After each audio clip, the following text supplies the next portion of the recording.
Yan mga sir, to Toyota Innova, blackout issue tapos blinking yung timing belt. Yan.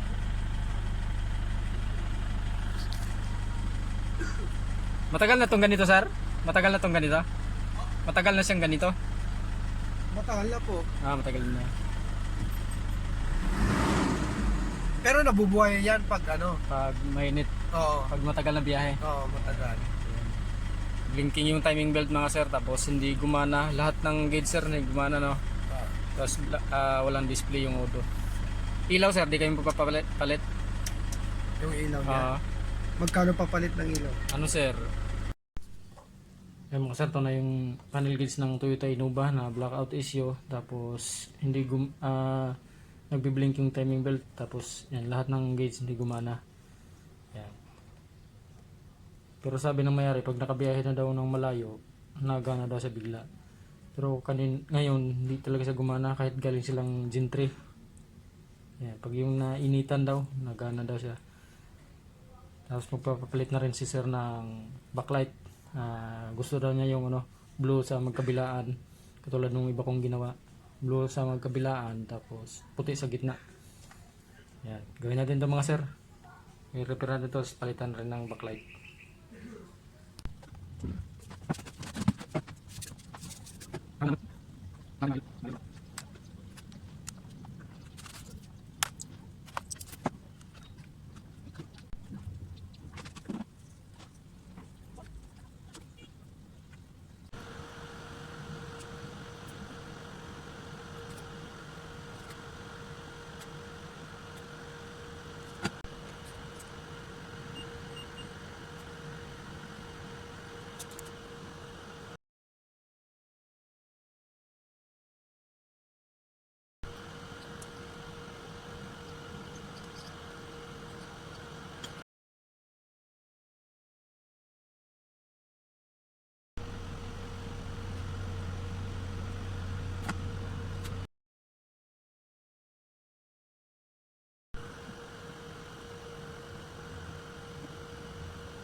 Yan, okay na to mga sir. I-assemble ko na lang to para ma-testing na sa unit. Napalitan ko na lahat ng ng backlight. Yan. Tapos repair ko na rin to. Goods na to mga sir. I-assemble ko na lang. Makabit na dun sa sasakyan. Nasa isang dan pa eh. Matagal na rin pala sa ito.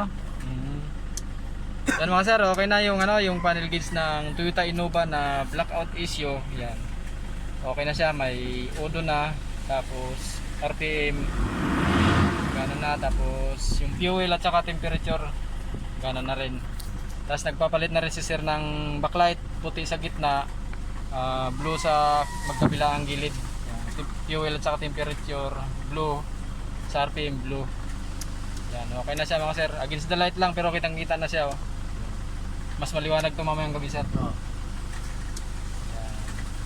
Yan na siya mga sir, maraming salamat. Toyota Innova, blackout issue, blinking yung timing belt. Yan, okay na siya, wala nang blink yung timing belt niya.